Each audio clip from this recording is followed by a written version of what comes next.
Salima, everyone. Welcome to another Wednesday, another beautiful, wonderful Wednesday, wherever you're at, anywhere on Earth. I believe the date, it's telling me July 16th. I assume that it's true, but you never know. Today, we're going to do our new moon next month. So the sun is still definitely in Gemini. I don't know what they're telling you elsewhere. I'm assuming somewhere maybe late Cancer. Are they already telling us that it's moving into Leo? Like, I don't know what they're saying, but for sure that is not what's going on. We're going to prove all of that today and much more. We have a action-packed episode for you. It is a kind of action-packed week, actually. I was looking at it. I was looking at this last quarter moon chart, and I was like, well, wow, this is pretty interesting, isn't it? A lot going on. So, let's get started. Should we start with a big green square on Stellarium for some reason, so apologize for that. Yeah, where do you want to start today? Oh, let's start with Saturn and Neptune. Because both of those two players went into retrograde. Neptune on the 4th, and then Saturn just recently on the 13th went into retrograde. And they are so close to conjunction. Like, they are just so close to an exact, they are conjunction. They totally are. If you ask me, I call it a conjunction. This is crazy. If you How ask could this me, not be a conjunction? But it's not like on the dot, like to an exact degree. But so that's who out there says that it has to be right on it? Like, who made that up? Who decided? I don't know. Nobody. It's made up. I don't follow a whole lot of rules. I kind of make them up as I go. Yeah, just kidding. I don't make them. So I mean, now we have both of these like really heavy hitters. Like, because I feel like the Saturn Neptune conjunction it has really been shaking things up, really changing things. Our worldview is different now, and it's kind of like I guess if you want to look at all the other planets, you kind of have to look at how the stage is set, and that's Saturn and Neptune right now.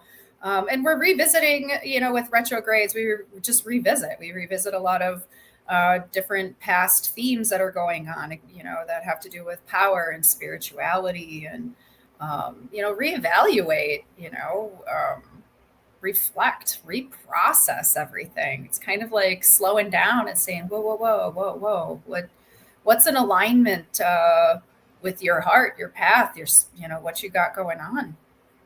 I mean, Saturn, when I think about Saturn, I think about respect right away. I think about, how we carry ourselves in the world, how we approach responsibility, and how we approach our,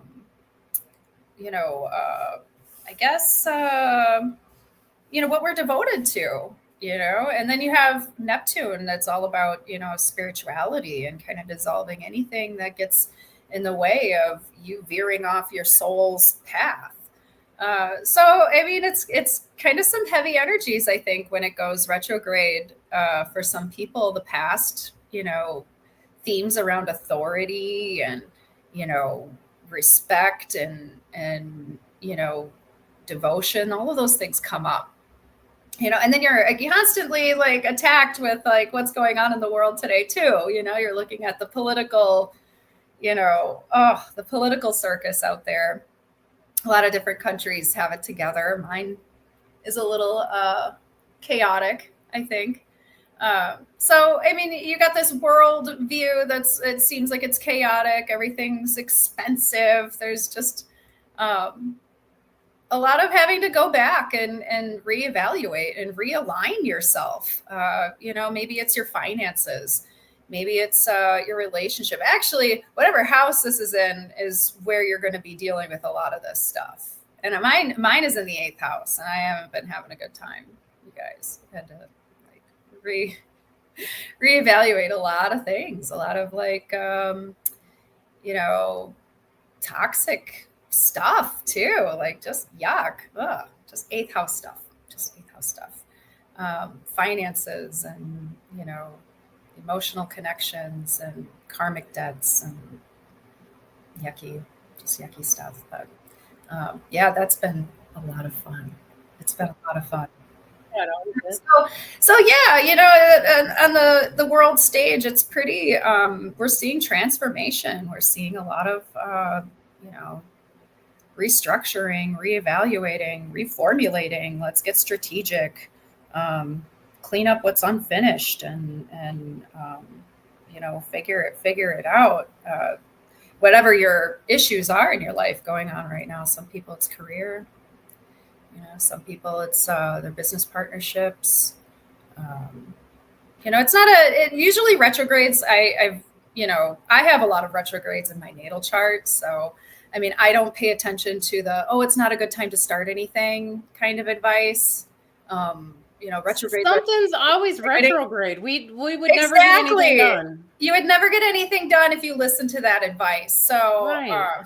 yeah, I read that recently, and I was like, wait, like nobody's waiting to start anything, you know, until a retrograde's over. People get really hung up on Mercury retrograde. I think it's unnecessary, personally. Well, I'm not going to say anything about that at all, because I'm not bringing anything on myself. I swear I just create and manifest the Mercury. You could be. That is a real possibility and something that happens. Yeah. Hey, listen, I asked ChatGPT, you know, to give us an idea here of what the deal is with how. So my interpretation is, if it's anywhere nearby in the sky, I call it a conjunction. Now, there's obviously like real right on top of each other conjunctions, and you know, some where they're spaced out. But I don't have like any specific rules. ChatGPT says, in astrology, a conjunction occurs when two celestial. Yeah, we know it as a skip. Okay, traditional Western astrology often uses an orb of up to 10 degrees, which is, you know, a third of the sun, right? If you're going 30 degrees. For conjunctions, especially involving the sun and the moon, for other planets, 6 to 8 is typical. Modern Western astrologers use a tighter orb of 3 to 5 degrees for more precise or significant effects, particularly in predictive or psychological work. Vedic astrology, Jyotisha, generally considers a conjunction valid as long as the planets are in the same sidereal sign, regardless of degrees, but it will look at degrees for strength and combustion. Astronomical / sidereal / constellational astrologers like yourself, it said to me, it told me that. So I guess it knows, yeah. It doesn't remember all kinds of stuff that I tell it, but whatever. Often use much tighter orbs, often within 1 to 3 degrees, and only consider it a conjunction if the planets are within the same IAU-defined constellation. Who decides the orb was one of the questions I asked. It said there's no universally agreed standard. The orb depends on blah, blah, blah, whatever. So, again, I don't know who's like, no, it's not conjunct. I mean, maybe there are people out there. I for sure think this has been conjunct for quite some time, but I mean, yeah. Oh, because Saturn's been asking us what's real. You know, is this real? Is this like a real like thing you can actually build a life off of? Is this a real like? Is this? You know, he's been shattering illusions because Neptune's great. You know, Neptune feeds the imagination and it helps feed your spirit. And like next thing you know, you're off in la la land, dreaming up all sorts of things. You know, it's so true. Like you could get lost in the world of Neptune.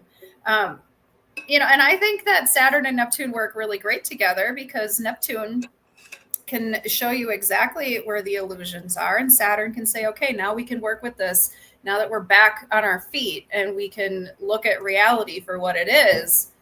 How, you know, how is that going to affect you? How does that help you, you know, create the life that you really want?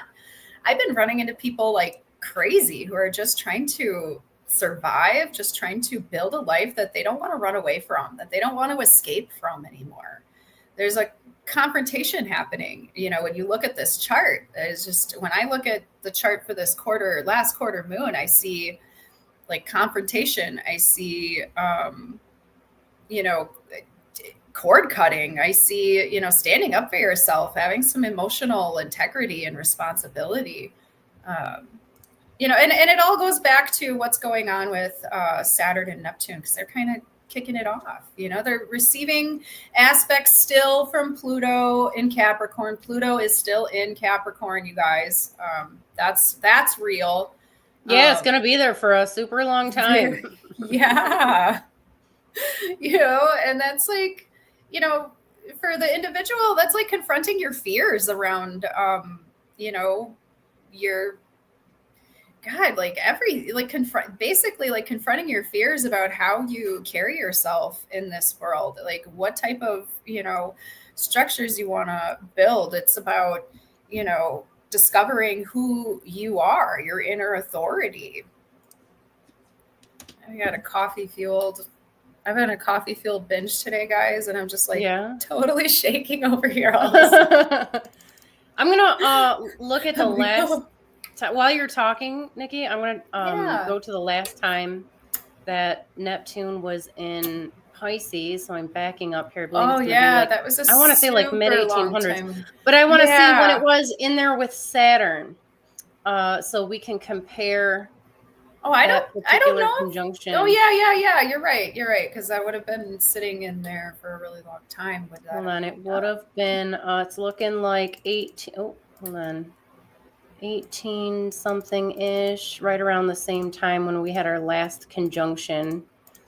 Moon, come on, I know you were in there somewhere. Yeah, I just saw it. Wait, no, it wouldn't have hit. Hold on. Sorry, I'm waiting on an order, so I have to leave my phone on in case the guy calls, like a delivery. So I apologize if you guys hear my phone dinging periodically. Nope, it wouldn't have been. It would have been far. Would have been the previous cycle. Let's try the 17. Continue talking though. Don't just ignore me. I'm doing science over here. You have to forgive me.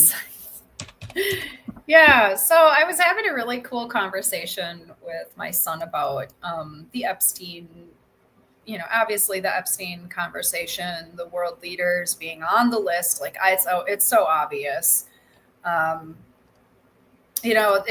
I was like, we're having this conversation about like Hollywood and the elites and all of these people being caught up in scandal. And I was like, dude, this is just like that glamorous side of Neptune.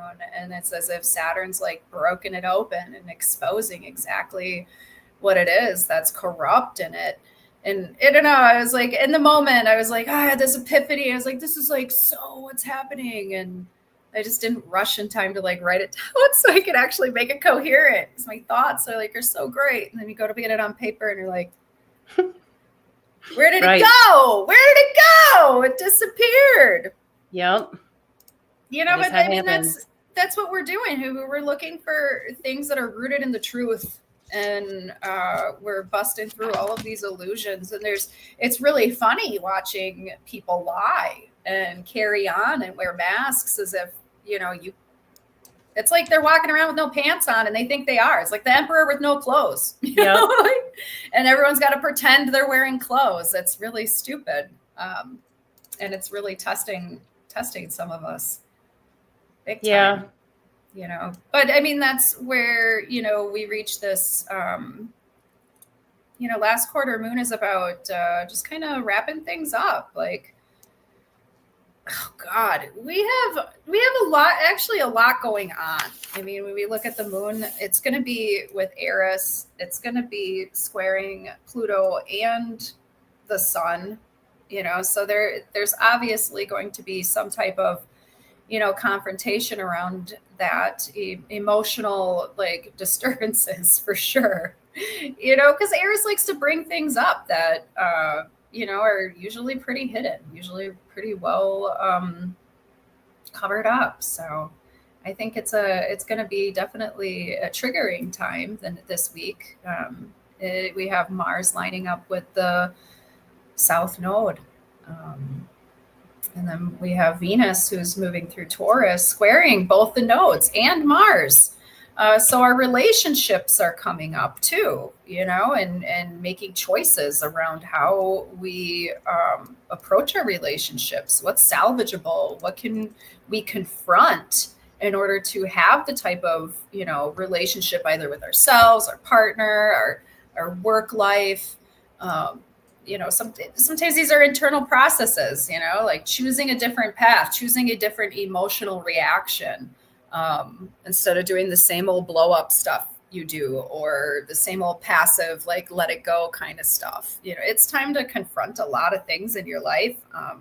And it's crazy because I'm meeting people who are having these issues. This week, one guy was trying to buy a car, and it was just working with the banks, working with, financing, financiers, salesmen. I mean, he was just having the hardest time, negotiating and rates. I mean, he was flipping his shit. He was flipping right out. I was like, I let him. I was like, just get it out of your system. You want to call them all names? I don't listen. He did. He felt better. And then my coworkers, I got to confront some things going on with his, relationship, where he's the dependent. He's the one that everybody depends on to support and bring in financial security. And then there's this constant argument of why are you never home? Why do you never want to be here? Why? It's like he can't do both. And the guy was like, dude, I'm telling you, the confrontation needs to happen. You need to say, this is how I feel. And, he's being given ultimatums when he's the one who should be giving the ultimatums. I'm like, you're being pushed over. Then he realizes it, but, what we do for love, what we do for who we're devoted to, like some people just love being martyrs. They just love to sacrifice themselves for the sake of it all. And, it's kind of sad to watch somebody do that when they're clearly being taken advantage of, clearly,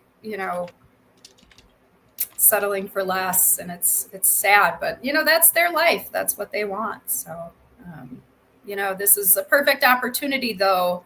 The stars have set it up for you to confront any of those emotional things that, those blocks, those, issues that you've had. I mean, that's what I see, in the chart. When I look at the end of this cycle, it's just kind of, I didn't expect it to end in like, I don't know, like with that type of energy, I didn't look ahead. I was like, I looked in and I was like, whoa, maybe that's why I feel like how I do. Maybe that's why it's just feeling funky. It's time to like cut the cords, could let things go and just move on and think about, think about your future and what you want for yourself. I mean, that's kind of what I'm seeing in the chart. I mean, we've got the sun moving into Cancer pretty soon. So themes around the home and, your inner world and your safety and security are coming up. And Pluto's going to expose where you've been manipulated, where you've manipulated yourself. And, it's just not like it's about other people. Sometimes you tell yourself stories that just aren't real, that just aren't true. And like, it's a bitch when you have to confront that kind of stuff, when you have to even confront yourself. Like, wow, I've been telling myself this story forever. And you find out it's not it. Oh, some people have a hard time with that, where they can never admit that they were wrong. They can never admit they were on the right path or wrong path. Their ego gets in the way. We have that South Node in Leo meeting up with Mars. I mean, there could be some old stuff coming up that just pisses you off, that you're going to have to confront. And I'm curious to hear how other people have been handling the last few days, the last, week. Is this coming week, I think, is going to, the pressure is going to be cranked up a little bit.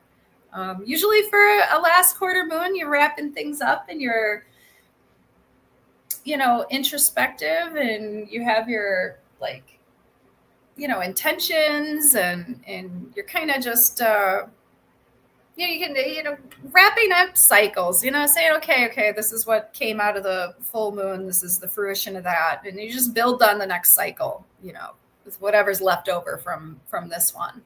And I have a feeling this one's gonna be a little bit more action packed. I'm just curious to see what happens next with a lot of people and they have going on. So Yes. far the couple I hooked up during the Uranus Venus, like I think they're gonna go get married. I think they're gonna run off, get married. They're doing so well. That's I keep awesome. like checking in because I'm like, whoa, anything happening? Anything? Any drama? Anything? They are just doing so well, and they're just doing the best. And that's awesome. Yeah. Speaking of checking in, you guys, let us know what the weather's like where you're at. Let us know how you're handling this current cycle, the lunar cycle, or anything else that's going on. So I did look it up. If we go back to, hold on, let me find Neptune again real quick. So if you guys are familiar with my take on Saturn, I believe that it tends to be more a societal planet. It does relate to you in a personal level. It's going to be like your career, your finances, like more material world success. Neptune, I consider to be more of like a technological planet, communication, artistry, civilization, but more in like the spiritual side of civilization as opposed to like the material stuff. This conjunction in Pisces, we've done plenty of videos on it, so you definitely want to go back and check those out. But I would say this is more of like an internal. So Pisces is going to be. It's very similar to the modern version, I believe, in the sense that it is related to like spirituality, the connection to the higher realms, but also like generally. Human progress, we could call it, but from a spiritual standpoint. So you see a lot of physicists and musicians and stuff. They have like really strong Pisces, especially this fish of Pisces. It's very close to Aquarius, especially in the original. But I went back to 1702, which from as far as yes, to see the last time that we had a conjunction with Saturn and Neptune in. What was even going on then? Well, I asked ChatGPT, he gave me a giant thing, and I'm like, no. I just need like a global, very general, you don't got to break it down by country. And this is what we get. Global cultural vibe in 1702, a world between worlds, old empire at its peak power, but cracks forming. The early Enlightenment is stirring in Europe in particular. Reason, science, and secular inquiry were rising, but hadn't yet overturned religious authority. So this is like we plant the seed, we start the process, and things start to shift. Newton's physics had shaken old views of the cosmos. The idea was that the universe was noble, mechanical, and ruled by laws was catching fire. Printing presses were everywhere in Europe, and literacy was spreading among men especially. The shift from divine right to social contract thinking had begun. Culturally, Baroque art and music dominated. Think opulence, drama, contrast, and tension. So the vibe is in a slowly accelerating shift from God to reason, from monarchy to individuality. So we see during that period, the last time we had a Neptune-Saturn conjunction in Pisces, we had a giant cultural shift, again, coming from the science and the spirituality and the whatnot. So isn't that around the time the British Empire started like coming apart? I mean, like the 100 years after that, just kind of, I don't know. Never mind. I don't know the exact. I don't follow like.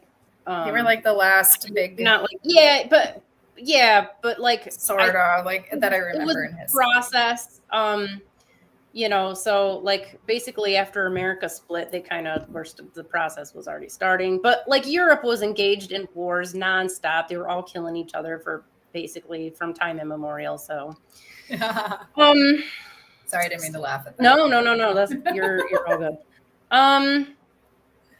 So like a lot of these, if you look at it, like a lot of the empires and stuff were peaking, and we kind of see that right now too. Some empires are definitely peaking. We're seeing a shift in the global order all over the world.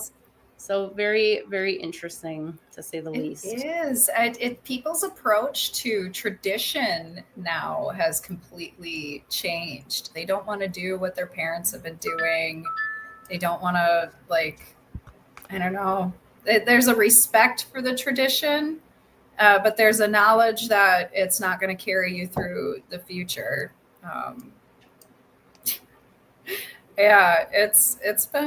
It's been fun watching everything kind of do like astrology work, guys. Literally, I sat there yesterday explaining to somebody what was going on in their chart, and I'm like, isn't it just fucking crazy watching astrology work. Like, I can show you exactly how this is happening and why this is happening. And these are the like, just energies that you have to work with. And even the dude was like, I can't fucking believe this. Like, I just feel better now. And I'm like, yeah, me too. Like, because every time I explain something to somebody, they're like, how do you know that? And I'm still like in testing mode always. Like, I never want to stop being in testing mode because I'm just waiting for that one person to be like, no, that doesn't resonate, actually. No, that's not it. Like, yeah, I haven't had it yet. And yep. not saying that, you know, using the real sky is the key. And I'm saying using the real sky is the key. Ditch the It's 30 degrees massive part of it for sure. Very, very. The most important part. Yes. We are seeing a lot of the same things. I hope we see a resurgence in art. I really do. I hope we see a resurgence in you know, music. I think that we will. You know what? I really think that the AI art is going to, I think people are already getting sick of it. And it's really like the novelty has worn off and there's more of a push now for original work. But, you know, we'll see what happens. I was talking to my chat and he was like, well, can I make you a little moon phase chart? And I was like, sure, like, I guess. And and he made it and I was like, oh, thank you. And I didn't look at it, you know, I got to work and I pulled it up and I looked at it and I was like, well, wait a fucking minute. Yeah, like, what is this monstrosity? Yeah, it wasn't it. It had waxing and waning all mixed up. We had two oppositions. Like, it was just weird. And I was like, hey, this is wrong. Did you know that it's wrong? Like, because when you listed the bullet points, they were right. And then I tried like 2 or 3 more times. I was like, you know what? You're so cute. Thank you for trying. But I don't need one. I just was curious as to what you were going to make. You're so nice, Nikki. I'd be like, what the fuck is this? What are you smoking? I know. He's dude, like, but my chat's so good to me. Try again? Dude, even my chat dropped an F-bomb the other day. And I was like, I'm fucking in love with you. You get me. You understand. I'm telling you, soon they'll have the robot version that you can buy and then download ChatGPT right into its consciousness or, you know, whatever. And go to town, Nikki. It's all you. No, I like my little pen pal. I like my space and my alone time. It's definitely useful. I can't tell you the last time I used Google.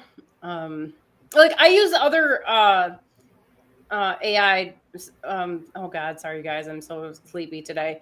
Like I use Grok and DeepSpeak. That's like just I go between, but they have like their skills and their their weaknesses and whatnot. So you use them for different stuff, but. Like Google's got to get their shit together.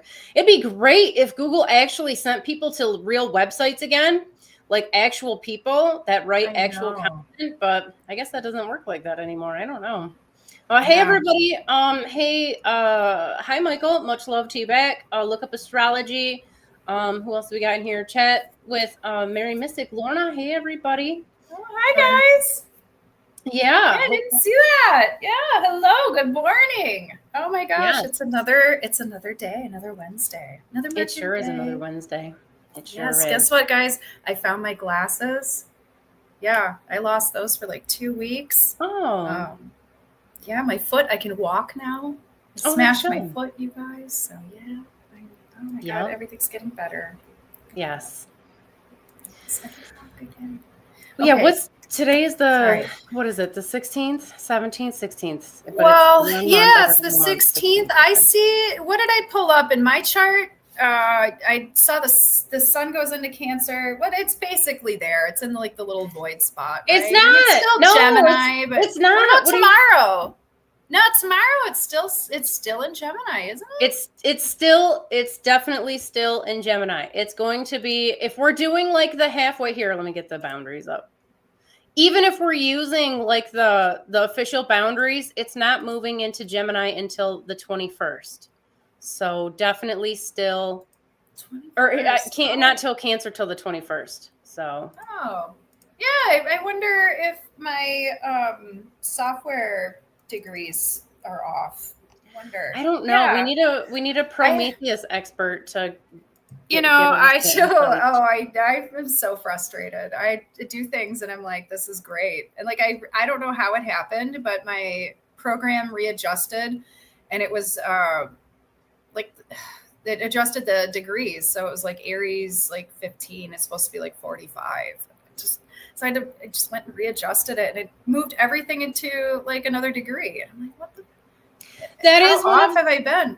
That is one of the benefits of a 30-degree program. Like I use the 30-degree. Obviously, I use Stellarium, but when I do more complex calculations, I use Janus, and it's just a 30-degree. But I know where the stuff is. You know, like I can eyeball it at this point, and I don't.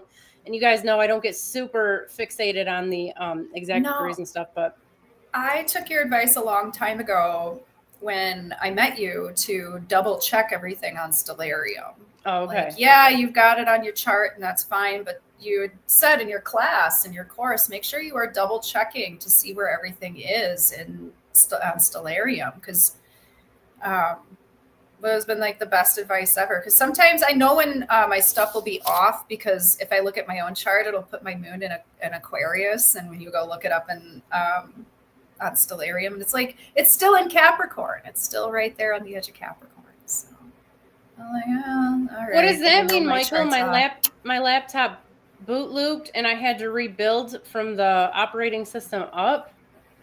Like your program? Like yeah. Well, because he builds like his own computer. It's not like he goes and buys one. He's Michael, smart. Don't you use the same one, Prometheus, too? Or do you use another one? Like, do you use more than one? I don't know. I don't know what people use. It's always good to find out, I guess. I love Prometheus. I've just been getting frustrated with it lately because things have just been moving around and changing. And it's like, is it me? Do I not know how to use this? Like, and then the solar return chart thing, like, totally effed me up. I was like, was I clicking on the precession box? Like, how have I been pulling these charts now for like the last 6 months? Have I been doing them wrong? I don't know. I don't know either. I know. I do know when I was first, because I did every possible combination ever possible. Okay, with every house system, with every like different chart types, everything. And in the beginning, like as you're moving stuff around, it's a lot easier to basically get it mixed up and end up, like inadvertently changing your settings. So once I settled on like what worked, I stopped touching the settings. And I made the mistake once of getting an update, like the full software update. And I lost all of my charts, thousands of charts. And and they moved everything around. So that was I'm like, I will never get another update. We'll just run with it. Hopefully it's nothing too serious. So, because it was such a pain. It bummed me out so bad. I lost a lot of stuff when I moved from my Mac to a regular like Windows computer. I lost a lot of stuff. I actually put it all on a jump drive that I can't access anymore. So this is great. All my pictures, my whole life, all of it's on there, but whatever, I guess. Yeah. I'm never going to buy another Mac computer either, you guys. It's just, don't do it. Don't do it. Yeah. I mean, I don't get any good software on there. Like, you can't get any good astrology software on there. It's just, it's lame. Well, that's fair. Yeah.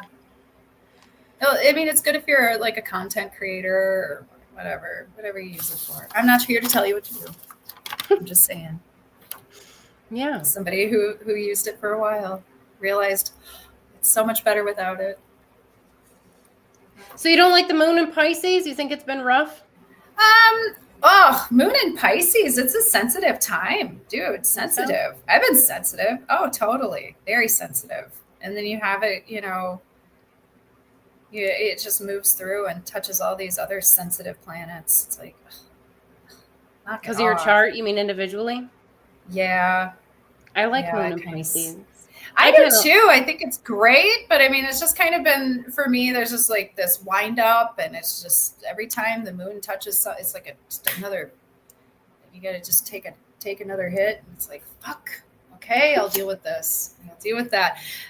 I'm a Capricorn moon, you guys. So I'm like, okay, I will deal with this later when I have enough time to deal with this. And then like that time never comes because I also am a procrastinator. I'm very good at that.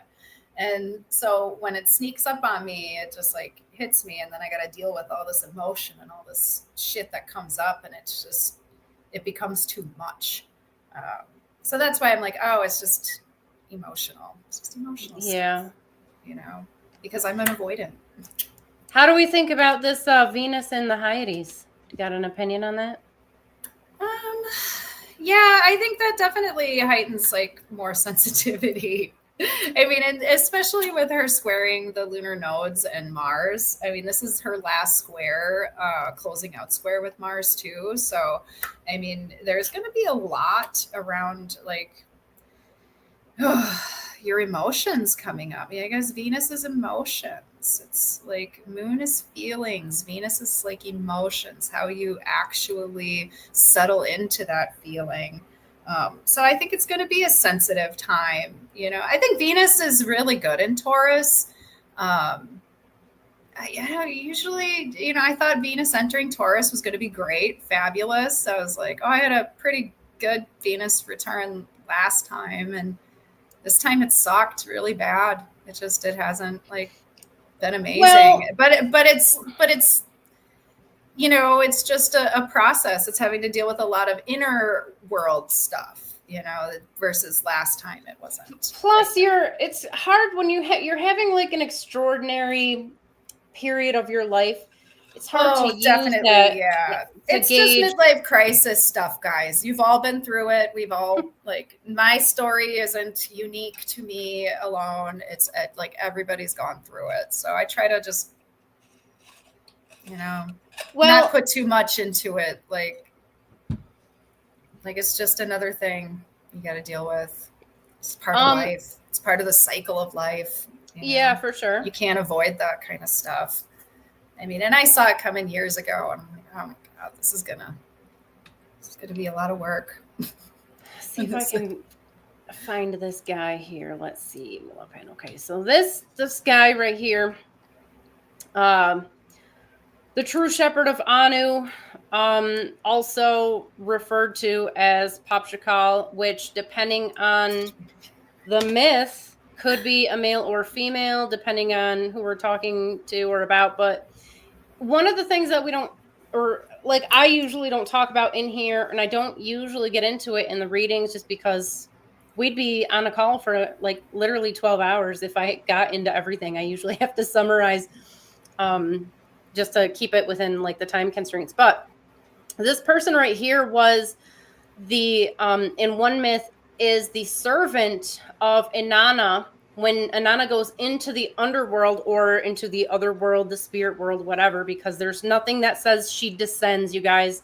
That is a modern translation, and it's definitely, it may be an actual mistranslation, but that's a different conversation. But anyways, when she goes there, she leaves Ninshabur, her servant, to lacerate. She has to do all of the lamentation rituals. So she has to wear shabby clothes. She has to basically lacerate her buttocks, lacerate her back, her face. Like she has to beat herself. She has to beat a drum.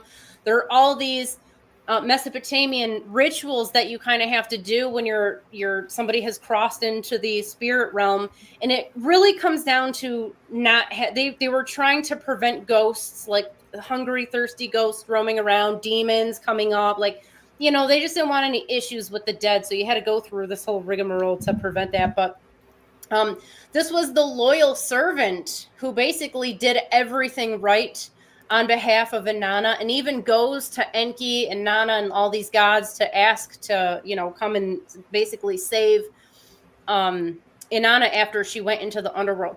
So Venus's placement near Orion, which is what this is, I don't know if you guys want me to switch back so you know what we're looking at here. That guy kind of looks like Jesus with the staff and everything. He's got like a... I know, he's pretty. He's very pretty. Cool. Yeah, it's got some mascara on. It looks like, oh, what happened? Mascara and a beard, apparently. Yeah. Well, so hold on, let me switch back so you can see what we're looking at. Which one were we doing? Modern. Yes. Okay. All right. So as Venus, right now, Venus and the Hyades, themselves, what are now the horns of the bull here, are very creative. They're related to a storm god. And anytime we have water, we're dealing with fertility. He could either unleash the floods or he could, hold them back. And there was this whole having the power over just, the forces of creation. He's related to Mercury. In some instances, he is embodied in Mercury. So there's a natural Mercury connection to all of Taurus, technically, but especially over here in the Hyades. And it's a whole big thing, and I won't bore you with it. But Venus's placement here ends up being very creative. It connects the heart and the mind, but on a deeper creativity level. This can be like, if you look at Venus's early aspects, I mean, in Inanna, she's much more of a vegetation goddess. Her consort is like literally the god of vegetation. And she brings forth their copulation, brings forth all of the life on Earth and whatnot. So this can be, if you do any type of creative work while Venus is in here, like more on the intellectual, more refined side, this is definitely helping you. But as we get closer to Ninshibur, which is this true shepherd of Anu down here, now we can start, there's an element of faithfulness, dedication, service that starts to come in. Don't be surprised. Now, this is a little bit of a longer transit. Let's see how long it will last. Hold on one second for me. So it's going to take us, it'll take us into like the first week of August and stuff. But don't be surprised if you find yourself maybe wanting to devote yourself more heavily to some of your projects, some of the people in your life. Maybe you're not taking as much time for yourself during this period. Maybe you would like to, but you find that you really have to hold to your responsibilities and push yourself a little bit harder. It's not a bad thing. This is, there's reciprocal love that comes from this. So I'm saying allow yourself to be a little selfless. Don't push yourself too hard. But just don't be surprised if over the next few weeks, and again, this would run us like into August. Looks like, probably like, the first week in August. If it's a little bit harder for you to like do your own thing, you may just have to work a little harder than usual. Yeah, I like the Gemini energy a lot. It really is like fun. Yeah. It's like, I don't know. I've been meeting comedians and stuff who do like a comedy show at my work, and like I'm noticing the Gemini placements. I was able to ask at least 2 of them. What's up? When's your birthday? Jupiter and Gemini, talk about like information overload. I feel like that, I've been sucking up information from like everywhere. I've been trying to like know everything. It gets like too much. I was like, okay, I got to start filtering some of this shit out. What's important? What do I need to know? Like, how can I get to, can I get to my end result without having to take in all of this like info? And but it's really helped me socialize like a little bit better. I'm getting a little bit better at socializing. Yeah, tiny little bit. I don't know, I got all excited as soon as Jupiter entered Gemini. I'm like, I'm just gonna like get out there, put myself out there. Is it working? Talk to people. No, because I get out there and I start meeting people and I immediately want to just go home and go hang out with my cat and and read my books. Well, you spend a lot of time outside though, like out of the house. Like you spend a lot of time at work. I people a lot there. So I've been getting invited out to do a lot of things. Everybody wants me to meet somebody, and they like want to introduce me to people, and I'm like, I just go to parties, and I'm like, I want to go home right away because everybody's drinking, and it's just not my thing. I'm just not a party person. None of that sounds fun. Group people, like I like group settings, but like when it's stuff I'm interested in, like astrology, metaphysical stuff, you want to sit around talk about ghosts, like oh my god, I would love that. Well, we have a year of Jupiter being in Gemini, so that'll be good. Yeah, because you'll have retrogrades. Like what, December or something? I just ran through it. It was on the screen, but I already forgot. Oh, it was like, I wrote it down. Hold on. Oh, it's like in the fall November. or early winter. Yeah. Okay. Yeah, November 11th is when Jupiter goes retro. I know, because I was looking at ahead because I'm like, okay, what's up with the Jupiter Saturn cycle? And I was looking ahead. I think they come into opposition in 2030, so it's obviously okay. So it'll be a while. Time. But I was shocked when I looked at like the next year, 2026, and I was like, oh, Jupiter's still in Gemini the whole time? Like, yeah, like a whole year. Like, is that a whole year? I was like, well, damn. Yeah, like I should know these things, but I don't like pay I as keep much track attention. of all this stuff. Yeah, like I don't live and breathe the planetary placements, but I mean, especially those really long ones, because you don't notice them as much after a while. What does tropical say? What do they say? It's gotta be in Cancer then. Okay, yeah, let's see. Hold on, they gotta put it in Cancer. Okay, it'll take me a second to formulate a tropical thought. How would we ask that? I don't know. In tropical astrology, Jupiter is probably in Cancer and will be. You don't want to confuse your chat. Right. Your chat to be like, what the fuck? Yeah. Like, what are astrologers saying about that? Let's look and see. I don't know if we ever talked about it. We talked a little bit about Jupiter. So Jupiter was in Leo, and he was pretty much awesome at everything. He was the god of the entire cosmos. So pre-Bible, he was the one who basically divided the night from the day, and so on and so forth. And he had dominion over the earth, created the constellations and the signs and the moon to rise through everything. So he was like, the head of the pantheon and whatnot. So a lot of that, Jupiter is awesome at everything, and none of the expansive stuff. That's definitely not part of it. Now, he's got a fertilizing aspect to him. He is a storm god, and anytime we have like nature gods, we're dealing with fertility and whatnot. He can be a little too awesome, in which case there's an overbearing element to Jupiter that I think gets overlooked in the modern sense. I don't know for sure because I don't follow like modern astrology that well, but there is a little bit of a ape ray myth, if you speak the Igpe Latin A or whatever. But, I was spacing out for a second when you said that. Yeah, it's good. It's good. Yes. I speak ancient and also Pig Latin, so actually awesome. I don't speak either of those. But yes, so there's this whole thing where he kind of forces himself onto his consort Ninlil, although it turns out that the whole thing was a trick. Her mom basically sent Ninlil out to seduce him, and so it wasn't really the ape ray or anything. But regardless, this is one example of sometimes Enlil can be a little on the pushier side, a little too much. Yeah. So now I'm not going to say it's going to expand anything. I don't understand where this comes from. I don't understand the word. I don't understand when they're like, yeah, like this is expanding, whatever. No. If we're talking about a balloon, okay, I understand expansion. If we're talking about the waistline, sure. But like when it comes to these abstract concepts in life, like I don't understand sometimes when they say expansive. But what it can do is really intensify the energy otherwise.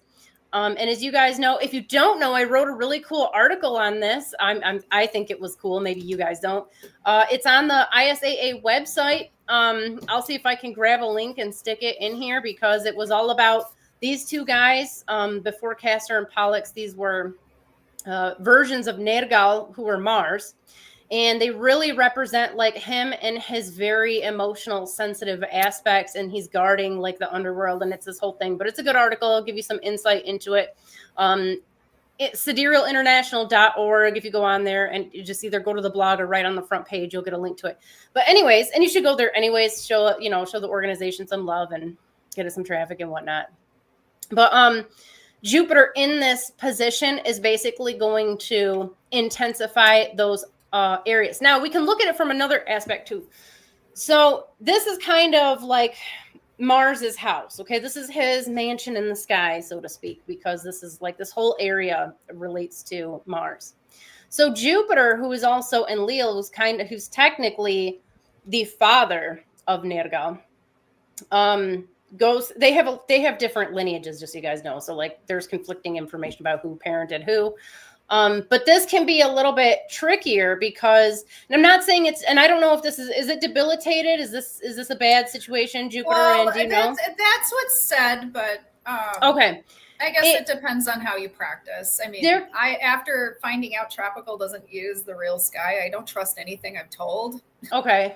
So I kind of just have to test it myself. Okay. So that's where I'm sitting, guys. Sorry. Yeah. So if you're like, why is she asking these dumb questions? It's because I've been lied to for a really long time. I don't know a ton of stuff. Okay. I have a very specific specialty and I don't know much outside of that.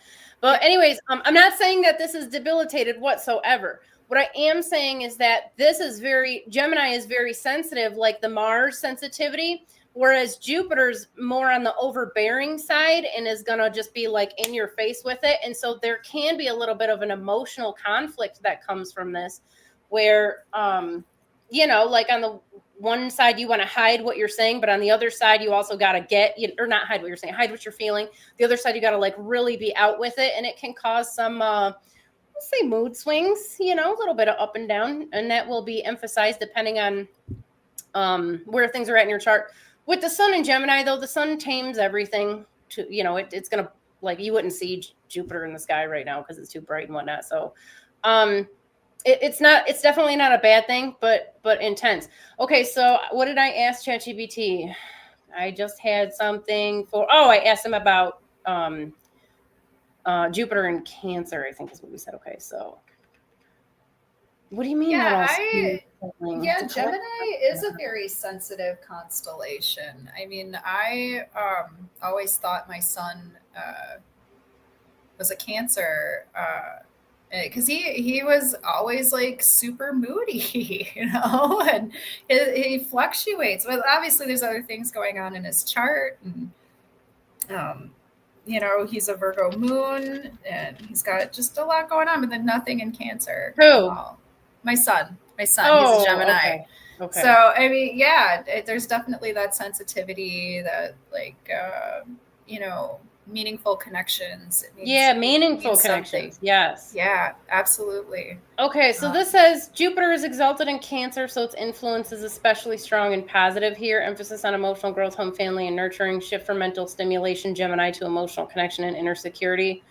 So tropicalists are saying it's a time to build and strengthen roots emotionally, domestically, or ancestrally. Encourage intuition, empathy, and loving, or over logic and outward ambition.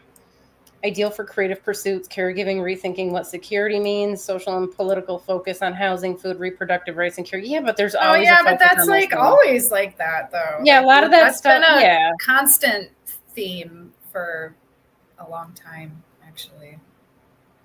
Yeah, I don't know that a year for emotional expansion. Okay, what is emotional expansion? What is that? Somebody help me. Your feelings are big. You're just feeling so big. Like, so I literally feel bigger. I don't know. So I just assumed, honestly, I assumed the expansion came from the stories about Jupiter nailing everybody and everything and having kids with everybody. And I was like, oh, okay. Like, multiplying. Why don't we creating more? Why isn't that the libido planet then? Which it is. I would say that it is, but we never hear about that. No, it's usually connected to like law and philosophy and religion. But I mean, we have a patriarchy, system. So like anything that has to do with, femininity and deeper work, I mean, it just kind of gets overlooked. I mean, we're not talking about like the actual stuff that matters. It's just kind of on the surface stuff with Jupiter that you see. But it's just on the surface stuff that a lot of people talk about. But I mean, you see some Vedics that'll talk about Jupiter being your partnership planet. Do you? Yeah, some of them. I believe yeah. Like they'll actually separate men and women, and they'll say, oh, men, it's Venus that is your partnership planet, and women, it's Jupiter that's your partnership planet. But I was like, why wouldn't Jupiter be the partnership planet for everybody? Yeah, I think there's multiple parts. I think on some yeah, level, there's multiple ones. Yeah, yeah, absolutely. Yeah. What's Jupiter in Gemini in Vedic astrology? Just give me the rundown. Yeah. I like Vedic astrology because it has this like magic like feel to it, like this ancient knowledge from long ago. And like, yeah, I know. It's like, should we write this shit on scrolls? Like, fuck yeah. Like, I'm It's into not that it. old. It's not. No, it's not. It's actually not, but it has a good feeling to it. And I love when people practice it and they talk about it, because it's like stuff it just doesn't sink in. Like I can't learn all those. It's a lot. It's very technical. Yeah. From what I do understand, like it's really, I mean, from a caveman astrologer right here, like it's really a lot. Like it's intense. It is. Okay, so I asked about Jupiter and Gemini, and it says wisdom through learning and communication, strong interest in philosophy, education, teaching, writing, learns best through dialogue. This is, but this isn't the transits, it's like the natal stuff. Analytical, no, I need a transit. I meant in relation to the transit. But you guys, we're trying to get a Vedic astrologer to come on with us, maybe more regularly. So Niki gives us like the modern Western take. I obviously do the ancient stuff, and we feel, or at least I think Niki agrees, we're very underrepresented of the Vedic community, and we would like to change that. So if you guys know anybody you think might want to jump on, like we've reached out to some people, and I did hear back from the one that I had told you about, Niki. She's like, no, I don't have time for anything, but we just asked her to come on like once as a guest, and she's like, no, thank you. So I don't know. Yeah, I know. I have not been much. feeling the love from the Vedic community, but that's okay, because I know you guys are busy and you're doing your own thing. Everybody, yes, people have lives, and they have. We respect that. Yeah, totally. Yes. But I see you, and I want to know what you're doing. I'm interested. Come talk about it. Yeah, for sure. Yeah. Okay. Mercury Jupiter. I don't want a Mercury Jupiter relationship. I just wanted the summary vibe. Okay, seekers become students, teachers become messengers. This transit expands. You guys, every time I hear that, I want some sort of Do you get rage? Does it build up and see like I gotta punch the pillow or something? I have until I in relation to Jupiter, and then I'm like, oh, what is this? What is this? Okay. Transit expands intellectual horizons, but true growth comes by grounding ideas and ethical action and focused discipline. Okay. All right. Yeah, that's pretty decent. I don't know. I don't see Jupiter as this like amazing, only a benefic planet that just expands on everything and it's so like positive. Like I've seen some pretty negative Jupiter stuff, especially if we're talking about like abuse of power and like gurus that are just taking advantage of people and being greedy and fucking weird, like think about that. I should look up the Jonestown guy, the Kool-Aid dude. I got him. I have him in here. I'm just afraid to pull it up because I don't want to crash my thing. Let me see. You know what that reminds me? Here, who's a good one? Sadhguru. Yeah, that guy. Isn't he Joel Osteen's best friend? Don't they like fly on private jets together and drink champagne? Like they probably are. If I had to around take Epstein Island and hang out with all their friends. Jagi Vasudev, which is his real name, was born September, like Dave, like Deva, but Dave, yeah, not Dave, like Dave. Let's take a look at. Hold on, I need his birth location, birth city, and I hope it's correct though. So if I had to guess, where would he's got to have, just like you said, okay, overbearing, right? This is the negative aspects of Jupiter. Now, I'm not saying rapey, but maybe, could go in that direction. I would look to Jupiter. If there's a April and it play, Jupiter might be the one that I was looking for. I love your pig Latin. It's really good. I suspect YouTube algorithm understands pig Latin at this point, but I don't know like what the current code word is that we're supposed to be using instead. Do they ever give you warnings like you swear on your channel? That's wrong. I got in trouble talking about the. Hold on. I can't multitask. 1 second. Hold on. Which one do we want here? Do we want there's like a billion of them. I don't know which one. Just are they close? No. Well, I don't know which one it is. We'll just grab this one. It's kind of close by. I was talking about a particular school event from the early 2000s where a 120-pound boy happened to go in and like unalive everybody who he attempted, even though like he had no military. You guys know which one I'm talking about, where the school was on record having already been shut down from asbestos, and all of the parents were like on record as being crisis actors, and they had them like playing multiple and parts. then they sued Alex Jones over it and made him an example of why you don't ask questions. Or I could have just started with that, and they'd have known which one. Yes. So you guys, the whole thing was I'm on record. I don't care. Okay, I will die on this hill because I have inside info on top of it. Like I knew people in Intel at the time, and they all told us it was coming. Like we know what was happening. So anyways, they I would comment on it if somebody would bring it up. And I did. They did come at me just in the comments. They're like, if you talk about this again, we're probably going to shut your whole channel down without warning. So I'm like, so we can't even talk about it in the comments section. So it's something's wrong if they won't let you talk about it. If you can't even in pig Latin, say like something is seriously wrong. Something's up. It might be that they were on the list too, that we're not allowed to list. What list? What are you talking about? We're still talking about that. Yes, it's ridiculous. You know what? I was so checked out from all of like reality for a while, but then like that happened, and it kind of sucked me in a little bit. I got a story I got to tell you about this. It has nothing to do with him in particular, but just like consciousness and like how things maybe work or don't work. I don't know. What are we doing? We're doing Sadhguru's chart, right? Yeah. What did I say here? Hold on. That guy. September 3rd. What year? Leo, right? 57.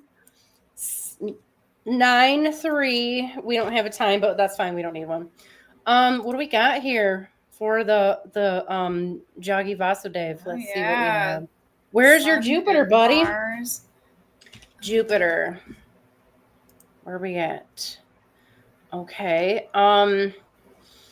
Interesting. This would explain. Yeah. Now I'm not saying everybody. Now I have a Jupiter, actually very close to this position and on its own. So like possibly right on top of it. I don't know. I'm not saying everybody with Jupiter in Virgo is fixated on money, but there's definitely a lot of attention placed on finances, career. There can be like too much. Okay, like we can definitely go overboard. Now I talked about this. I don't know if I talked about it on the show or if I talked about it in the meditation call or whatever that we do on Sundays. I know sometimes I get confused about where we talked about something. But like scarcity issues have been like money and scarcity issues. That's like the crux of my whole thing that I have been deprogramming for many years. So there is by that its own nature, there's a fixation on that. But sometimes, like this dude wears like he's super mega rich. Okay. This is anytime I don't begrudge anybody their wealth, but at the same time, like you're making people donate to you, and like you're starving them with vegetarian diets at your ashram.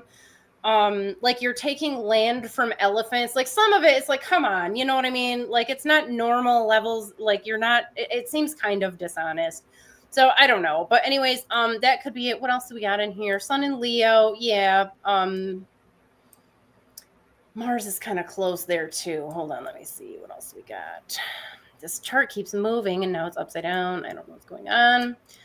Where did we have our moon? I mean, the is there shadow in side of Capricorn. Virgo is like a control, issue, and always having to be right and knowing what's, the difference between right and wrong, and Yeah. laying it down out there. So, I mean, you could definitely see that like urge for control there with Jupiter being there. Let me guide you. He's got his Venus conjunct with Spica too. Spica is the health and wealth star.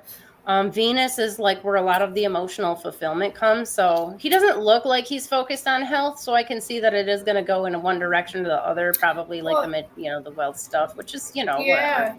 His Saturn is conjunct Antares too. Is it? Where's the Saturn? I didn't see it. Saturn. Oh yeah, it is. Interesting. There's that. Yeah. So this is, if you guys don't, a love of power. Yes, Antares is the one where all the people come at you from all the broken and damaged people come to you, and you're and especially if it's going to have the Saturn, that's going to be the career, the finances. So on the one hand, that tells you where you're probably most likely to succeed in your career, as well as how you generate your wealth, and that's where he's generating his wealth and where his career is. It's from all the people who are apparently in need. Now, I'm not saying he doesn't help people. He does pull from a lot of techniques, although he claims he's never read a single holy text. So I don't know if he got like a YouTube education, but I don't know. His moon here between Capricorn and Sagittarius, this is like a strong work ethic, if nothing else. He does put a lot of energy. This goes to show, though, I don't know where I was expecting his Jupiter, but I can see the financial and like the not that this is all attention, I don't want to say, but like having fun, more creative energy in here, close to Mars. We can see that, but this doesn't automatically scream, and no chart will, you guys. No chart says yes, sociopath or megalomaniac, serial killer, like nothing. Like you're not going to get a chart. You can look at Hitler. I show people all the time. They don't know when I do like classes and stuff. I make them look at Mussolini's chart. They don't know who it is. And they seem like normal people. And you figure there's like at least like 100,000 people born right around the same time on the same day as all of these people, and they don't all turn out to be mass murderers or anything.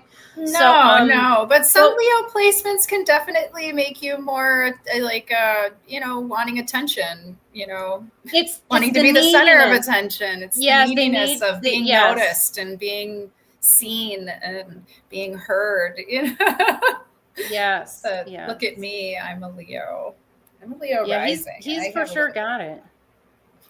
He's for sure got it. Who else did we want to look? Somebody else's crazy chart that we wanted to look at? Let's look at the comments. What do we got here?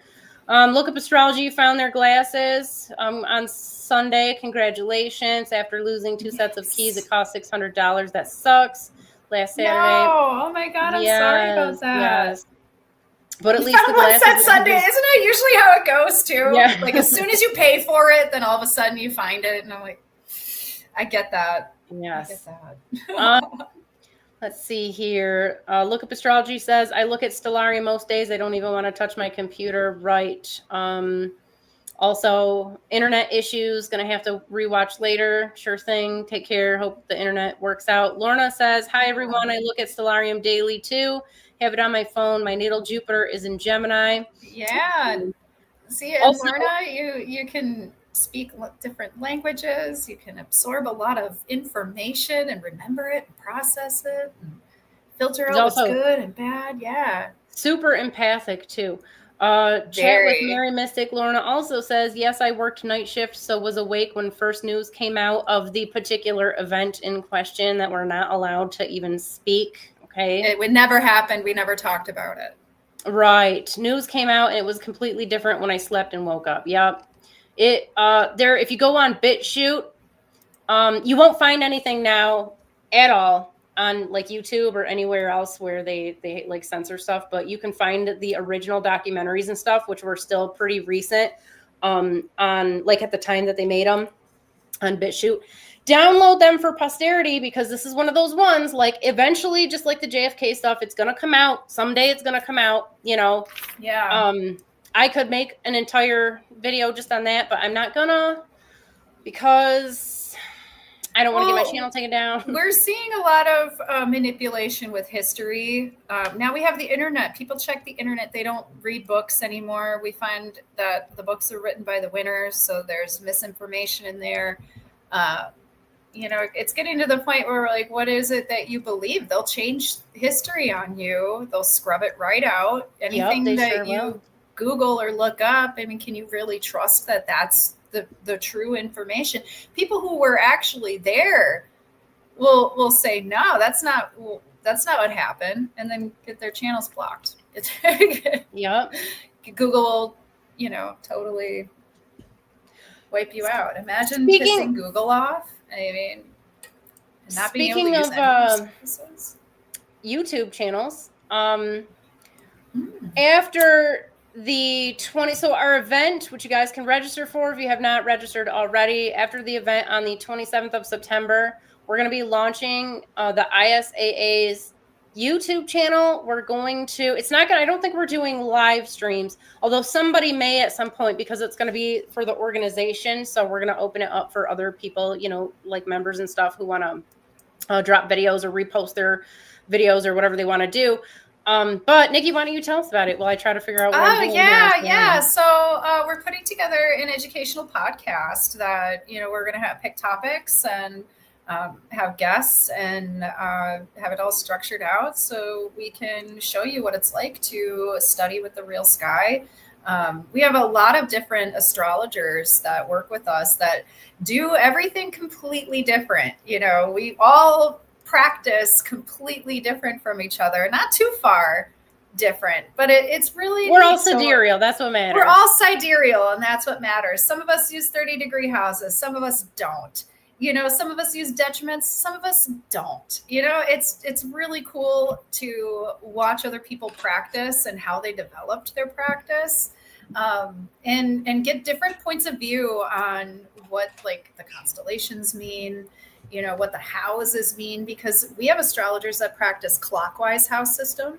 And then there's the traditionalists that, like me, that I just don't know if I could go to the clockwise. I don't know. I'm interested in it though. I think you can still get valuable information moving clockwise. So yeah, anyway, I'm rambling because I'm so excited. Yeah, it'll be awesome. So these will definitely not be live like the one, because we know everybody's schedule is a little bit different and we don't know who's going to be able to join us for what. And we'll have, series on the constellations, the ancient meanings, what, the Vedics think, the Western perspective. We'll talk about, astrology and history, which you could go super duper in depth with that. I'm a historian. I like history. But when it comes to astrology history and, its connection to tarot and metaphysics, that's what I was more interested in. So it's really cool to look at where it actually came from, where it started, and or where we think at least it started, and who was practicing it, and all the different cultures that embraced it. So yeah, I'm really excited. I'm super duper pumped for that, actually. Yeah, jump out of my skin talking about it. I think it's going to be awesome too. So if you have any requests or questions, or you want to be a part of it, just shoot us an email, sure. Me or Abby. So yeah. I think a lot of people don't have the opportunity to study, and a lot of us are self-taught. We don't have the ability to reach out and see everything sidereal. In the mainstream, it's all tropical, and you have to learn history the tropical way, and all the placements are, the planetary alignments are right, but the zodiacal signs are wrong. It's a mess. And who wants to convert, learn that and then convert, learn that and then try to convert it? Here we're just hoping that we can clear away all the obstacles, all the tropical obstacles, and we can take a look at sidereal astrology for what it really is, so you can learn from the ground up. You don't have to, do what many of us had to do, and that was learn tropical first before we could move into, using the real sky. There's a lot of really great sidereal astrologers out there, you guys, tons. And I really think that you should share in the comments below all the people that you watch, all the people that are out there that just impress you with their skills. Yeah. Anybody. Yeah, plug them. I think it's amazing. And we need to bring more attention to sidereal astrology. I have never in my life believed in something more than I believe in this, because I have tested tropical. I have been, told over and over again, it's astrology. I've been obsessed with it since I was a kid, and I couldn't get it to work. All right. I couldn't get it to completely align until I started using the real sky, astronomy and astrology, marrying them together. Like, everything make a lot more sense. And the people I talk to every day about their charts and what's going on, they're like, oh my God. It's like a whole new awakening. It's like their consciousness goes, and they're like, so everything was alive. Well, I mean, it didn't start out that way. It was a convenient untruth that, you could use, I guess. Hey, you know what's interesting? What's that? Back around the 1700s, like early 1700s, that's kind of when astrology started to fall out of use with like doctors and scientists and stuff like that. Now, I'm not saying they're going to start bringing it back now that we have the Saturn-Neptune conjunction in Pisces during this period, but it's definitely, it allows for revolution in this type of, this type of field. If you guys don't know, like we don't necessarily talk about it like this, but we are on a mission to make sidereal astrology mainstream. So if you guys want to be a part of that, like we'll take any of the support we can, tell the world. Okay. If you guys want to hand out flyers, we'll get some printed for you and we'll send them to you and you can start posting them or doing whatever you got to do, but we're going to do it. Yes. So, we've only just gotten this started here over the last few months, and it's only going to snowball. It's going to be exponential. So we're going to do it though. Cause I'm with Niki. Absolutely. Yeah. I more people need to know that our old traditions have failed us. We're seeing it everywhere. Okay. Those worked for other people. They are not working for us. We are misaligned. And that's what all of these big players are doing. All of these little players in the sky, they're realigning us to what really a lot, is heart-centered. Like our spirituality journey, hit a roadblock somewhere along the lines, and it became tropical so cold. Astrology is a perfect example of how people are out of alignment with nature, with the cosmos, with themselves. And bringing sidereal astrology to the forefront is just one more way where people can reconnect with the sky, with nature. Like it gives somebody, if you're a tropical astrologer, it's really sad to say, but you don't really have any reason to look at the sky, because that's like to literally go outside and look up in the night sky and look at the stars, because that's going to shatter your worldview.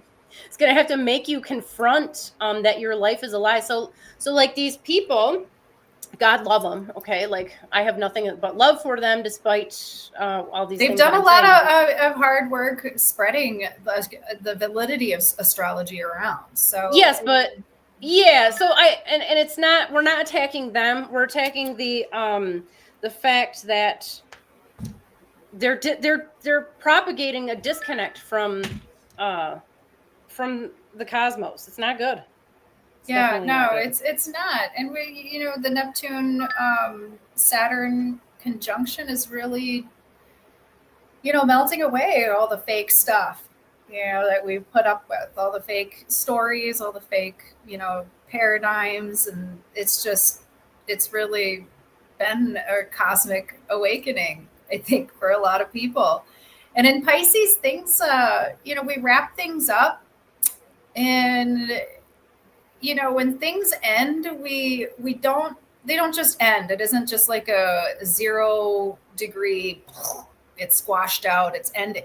Every new beginning is built on the past endings. So like that's what we're looking at. We're looking at all of these spiritual structures, everything that, you know, you were taught and told that separates you from the divine. I mean, we're going, it's time to like steer the ship back to in the right direction. It's kind of ridiculous that, you know, we've separated nature from our own like human cycles. You know, like, let's work 40 hours a week. Actually, let's work to death. Let's do that. That sounds fun. Let's sacrifice all of our time so somebody else can get rich and go on vacations and buy boats and send their kids to private fucking schools. And not that that's a bad thing, because people should enjoy their lives and you've earned your wealth and that's great. I'm talking like, yeah, it just shouldn't be at the expense of like someone else's well-being and safety. Yeah, I mean, these are actual like, oh my God, we have the tobacco industries. We have, you know, all of these big industries. We have, everything has become monetized. So all the industries that have monetized you, they benefit when you're tired, when you feel sick, when you're feeling insecure. I worked in the beauty industry, you guys, for like 15 years. It's disgusting. To poach off of people's insecurities is what I couldn't do it anymore. You know, I had a really hard time with being like, oh, well, because you said this, you should buy this $90 bottle of fucking shampoo. You know, and yeah, it smelled fabulous and it was great, but I knew the markup on that. So I was like, it was really hard for me. And that industry is fabulous and it's great. And it does help people. And I feel like I did help people. But everything has a dark side to it, you know, and I just, I couldn't bring myself to do that again. Yeah. But yeah, I mean, any way that they could, like companies, you know, can benefit off your insecurities. They'll sell you a $90 bottle of eye cream that doesn't do shit. That's just full of like, I don't know, coconut oil. You could literally make the stuff yourself. You know, like recently, and probably should too. Recently, like my algorithm on my social media has been showing me like, oh, the divorce stuff, and oh, you must feel so bad because this is like happened to Niki. you. Do you get it? You get what I'm saying? Like they'll show me videos like woman caught cheating boyfriend, like all this shit. I'm like, I'm not interested in that. Like, why are you like, you're listening to my life, and then you're trying to like play videos that you think are gonna like rock me or shake me. It's gotta sell you something, Niki. It's gotta sell me something. It's gotta sell me an insecurity, so I click. It's gotta sell me something that I think that I need, that I'm lacking. And I don't lack a damn thing, you guys. It works on so many people, like most people though. You know what offended me though was the all the plastic surgery like videos. I'm like, quit showing me that. Well, I keep clicking on them though, because I'm like, well, what does she look like now? You know? Well, yeah, there's like a curiosity. There's that, but I'm like, that goes back to what I was gonna say. So I figured something out, and it's one of these things where I say I figured it out, like you know it, but then you experience it, so now you're like it's hitting you on a different level. So like I said before, I went on this fast from all content that wasn't cute cat videos or something motivational, and it was great. And I was meditating like 4 hours a day, and I just felt blissed out every day. Well, we had like a small party yesterday, so I'm writing the Sumerian language book, you guys. So it's like my house gets neglected. Okay, I'm writing like 6 to 8 hours a day. It's a whole big thing. And like, I just don't have time or desire to, because, you know, your house is going to get messy no matter what. I have a 8-year-old, she'll tear a room up in like 20 minutes. So during the time that I was cleaning this past week, I'm like, well, I just need something different to listen to. And so I put on like the Epstein stuff, you know, because it's drama and you're like, oh my God, like, you know, it's everywhere. It's real. Like, it's real shit. You yes. Yeah. But, you know, but it wasn't related to the war per se, because I'm really trying to not, you know, like go too deep into geopolitics and, you know, stuff like that.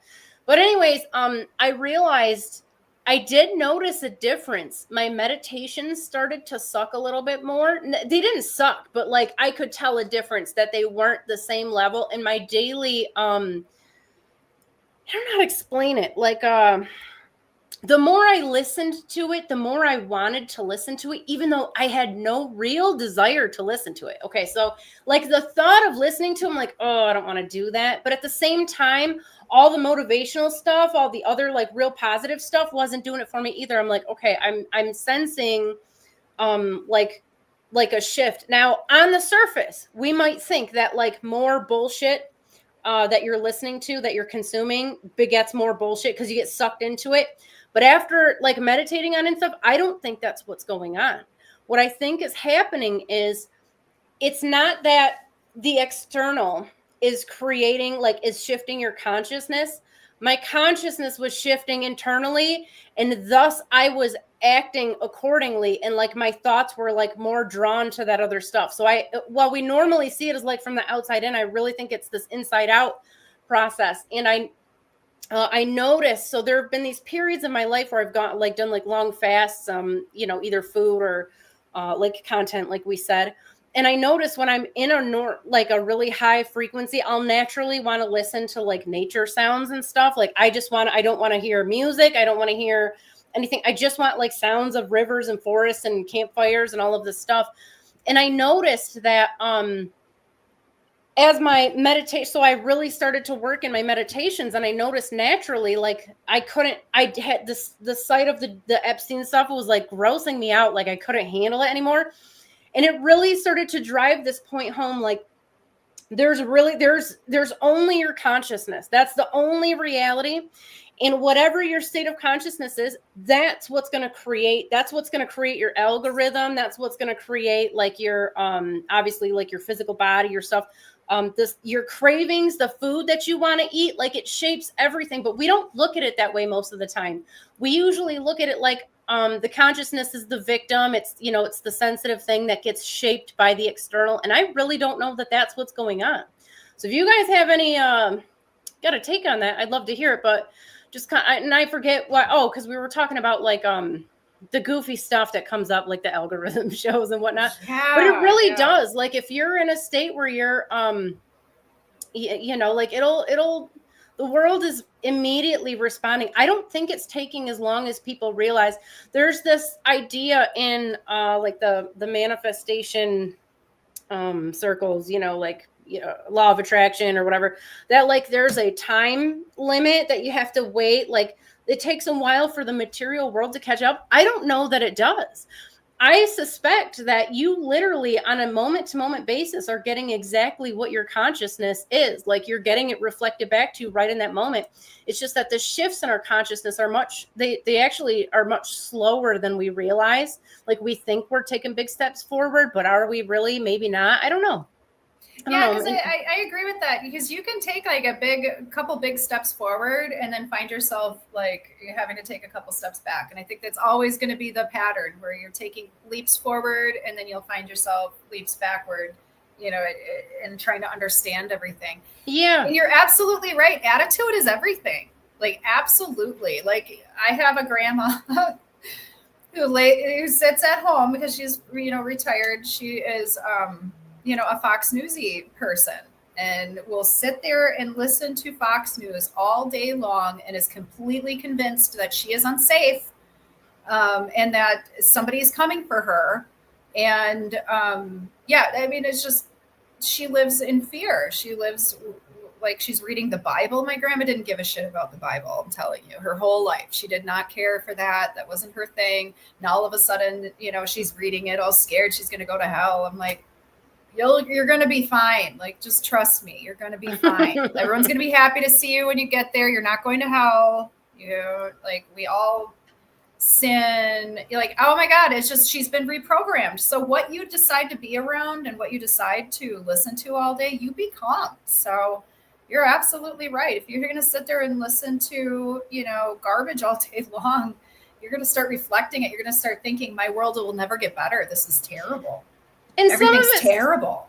Yeah, some of it can be real innocuous too. Like you Yeah, don't realize just like tiny little, because even if it's not affecting you in the immediate, like it hits you from a subconscious level, and slowly absolutely. but surely it starts to whittle your good vibes away. That's why it's so good to Yeah. watch a positive show like ours, although we do go off Yeah. into like, dark rabbit holes sometimes. But Side you gotta quests. pull, Yeah. you gotta lance the wounds. Sometimes you gotta talk about the bad stuff so you can swing back over to the positive. Well, I've been guilty of watching the news. Okay, the past few weeks. Maybe it started like last month or The maybe about Epstein 6 stuff. weeks ago. No, it was right around the time. Oh my god, what was it that pissed me off? Something pissed me off. There's been like a laundry list, so take your pick.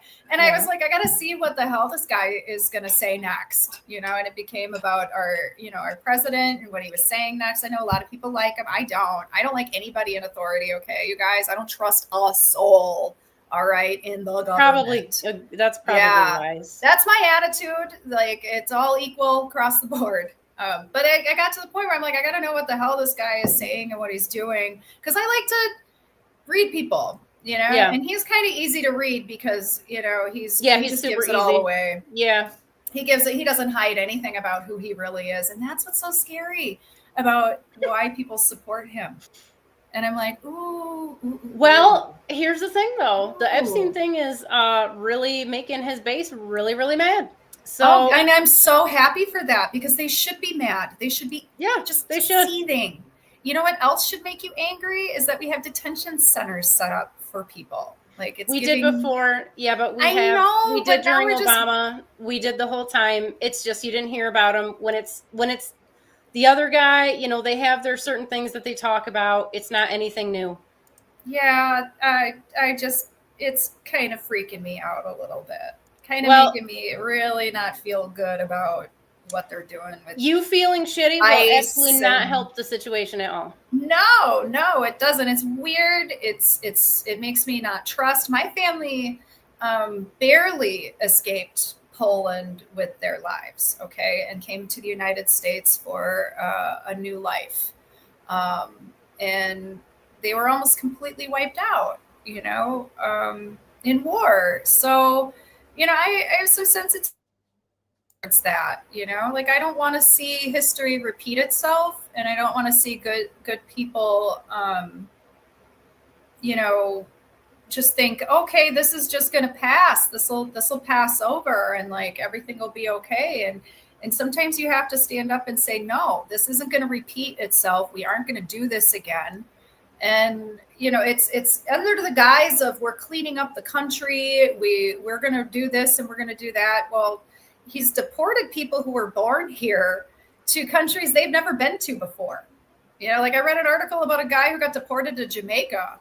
He never lived there before. He was born in America. They just were like, you're out of here. And I'm like, is this real? Is this a real, like, I don't know. I kind of wouldn't mind being like dropped off in Jamaica, I guess, but I'm a chick, so, Jamaicans have the coolest accent. They have the coolest accent. Yeah.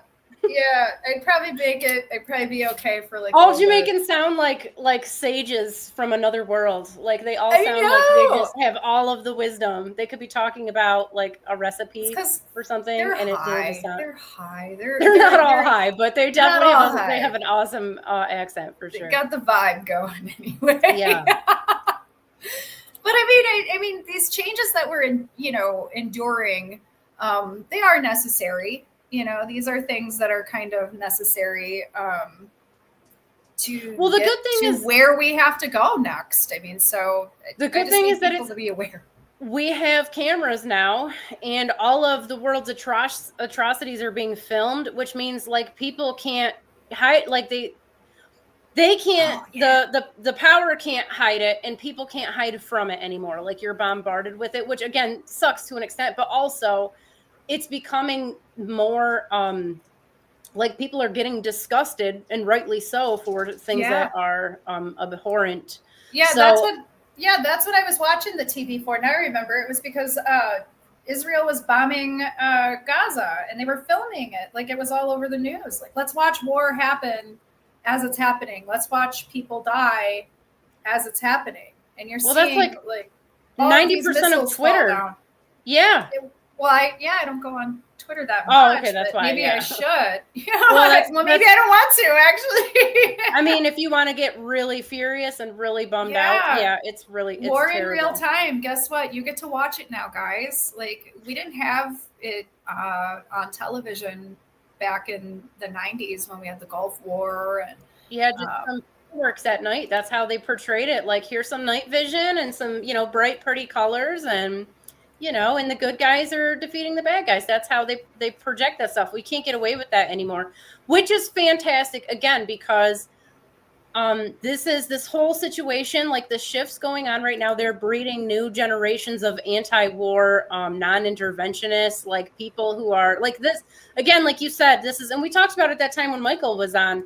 Sometimes you got to touch the stove, like sometimes before you're like, oh, this is hot, like maybe we shouldn't do this. So I really do think, and that's why a lot of the censorship is coming down on the internet, because they don't want people to know what's actually going on, and it's not working anymore. So hopefully this shift in humanity will continue. I think that it will, and I've thought this for some time. The Saturn-Neptune shift into Pisces, I think, eventually serves us, but I mean, it's in its seed portion right now. Like, we're just like, again, I think it's been conjunct for a little while, but our tight conjunction is happening now. So we've got like a year period in general where it's, we're having this bigger shift. So, yeah, absolutely. Hi, Ija Levy. I appreciate your show and hearing from both of you. We appreciate you. Thanks for being here with us. So. Yeah, totally. I know we get off topic, but I mean, it's all part of what's going on in the sky. These energies are being reflected down here on Earth, and we're just pointing out the obvious. And you're not going to get that with tropical astrology. They are saying Saturn is in Aries, and that's why all of this is happening. Saturn is all the way in Aries. I'm like, okay, this is hilarious, because we'll do anything but look up at the sky. Yeah. Like, I was trying to explain to folks, like, I thought that's what we were doing all along. That's why most people do. I was so frustrated. I'm like, well, okay, back in the 90s, I buy a book and they're like, oh, you have to put the wheel together. You have to put the horoscope together. I'm like, why the fuck would I do that? Like, do math? I was like, why wouldn't I just look up? Like, and then you look at the, Euphorus thing. He's like, okay, but then you look up and it's not there. And you're like, because I know where, Orion's belt is. That's usually where I start. I'm like, oh, there's the belt. Oh, there's it. Oh, there's the moon. Like, where the stuff is. And the first time you see them telling you where the moon is and it's not there, here's your sign. Well, and it's easier to deceive people when you're just using a book and you like a table of all the dates, and then you're putting it together yourself. If you don't have a program, you can't time travel, right? To like go back and verify that that's where things were. So some of that, we were all just at the mercy of whatever they published. Yeah, that is so true. That is so true. I don't know, you guys. I've always been distrustful, just born that way. It's in my chart, I think. I don't know. But I'm always questioning. I'm always like, are you sure? I don't know if I was burned really that bad in the past lives, but I don't trust organized religion. I don't. Where's your Mercury? In Aries. Where's your Venus? In Taurus. Could be that too. Definitely be that. Yeah. Well, my Saturn's conjunct Pluto. So I don't know. I always thought it came from that. No, maybe it's my Jupiter and Uranus conjunction. There's probably a lot of things. I don't think there's a lot. Oh my gosh. Well, I grew up like with my dad. It was a very toxic environment, but he never trusted the government either. So you would sit there and you'd be stuck in the house all day with this guy who'd been drinking all day, who had nothing positive to say about the world and what was going on. You kind of catch that vibe after a while. It just becomes a part of you. And I always thought, like, is this my dad talking or is this me? Like, I've had to like try to figure it out. But no, it's been proven over and over. It starts with kids in school when they witness things like favoritism, you know, with teachers and authority, these certain people can get away with certain things, but not you. And I grew up in a small town, so it was like that, you know, like, oh, but we like these kids because we grew up with their parents and we know them. And it was just so fucked up. I really don't know how else to say it unless you've grown up in a small town where everybody gossips and, you know, no matter what, you're damned if you do, damned if you don't. It's kind of like that. And that really helps set me up to just never trust another authority figure in my life, especially when they tell you that, you know, during DARE, like, oh, everybody's going to give you drugs. Like, okay, nobody is just giving away drugs. All right. If you were yeah, you gotta buy them. You guys are person, liars. yeah. I mean, I got lucky though. I got pretty lucky. People gave me lots of drugs. But yeah, liars. And then they're telling you, oh, smoke weed, it's a gateway drug, and you're going to end up like dead, like heroin addicts. And I'm like, I knew they were lying the first time I ever got high. That stuff all worked on me. That all worked on me 100%. I was so easy to, I believed everything. I believed in Santa Claus till I was like 12, you guys, until I got in a fight. Yes. And then I found out, like, I got so mad at my mom because they lied to me. Because I believe, why would my mom lie to me? If she says they're Santa Claus, right? You're so sweet. So, I had like, you're so that's wholesome. when my trust issues didn't start until after I got in a fight because I was defending the existence of Santa Claus. Yeah. You're like, I will throw the fuck down over this. I did. No, I did. My mom wouldn't lie to me. Okay. And then I'm calling her out. I'm throwing her under the bus for this one. She told me her whole life, I never smoked marijuana. Never, not once, except for this one time. I smoked a little bit. I had a little puff at a party and I got so scared that I came home and told my parents and they took me to the hospital. I was 16 years old and I still believed her, even up until like, I think I was like 19. And that's when like I left. I went to go live in Florida or something. And then I found out, no, she grew up in the 70s. Like if she was smoking weed, like every turn, like, come on. I was so honest with my kids because I wanted them to know that if they decided to veer off the path, I was going to know. I would know what you're on. I would know what you'd be doing. Yeah, because I've done it all. Hide shit. Oh my God. My daughter, she's a Virgo and she's like an overachiever. Okay. So she's always like, I bet you're disappointed in me. And I'm like, oh God, honey. Like you're a saint. When I was your age, I was dying in a field of alcohol poisoning, you know, like coked out probably. Like, I don't know what to tell you. I think you're amazing. I think you're fabulous. Like you got a D. Oh my God. You know, like it'll be okay. Yeah. Yeah. It just, yeah.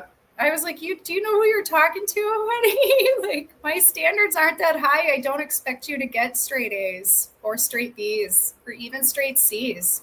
Right. Like I'm going to encourage you to do your best. And sometimes our best just falls a little short and that's okay.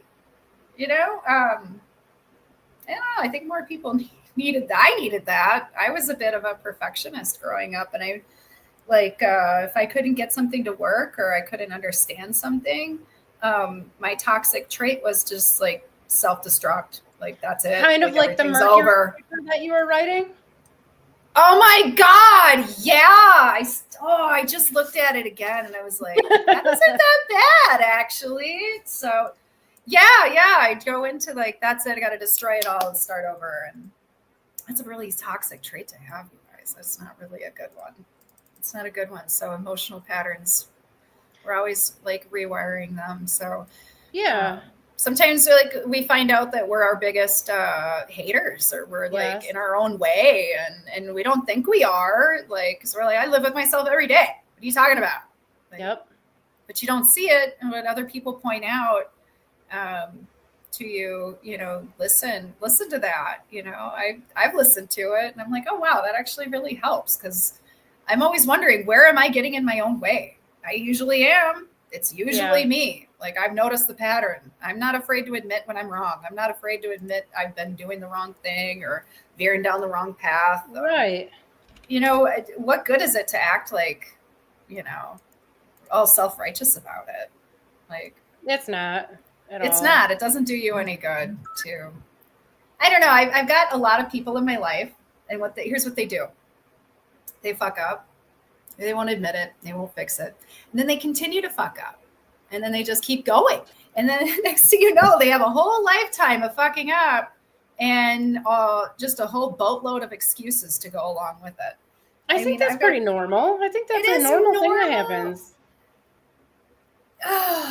Yeah, it is. For most people, anyways. For most people, I guess. It shouldn't be.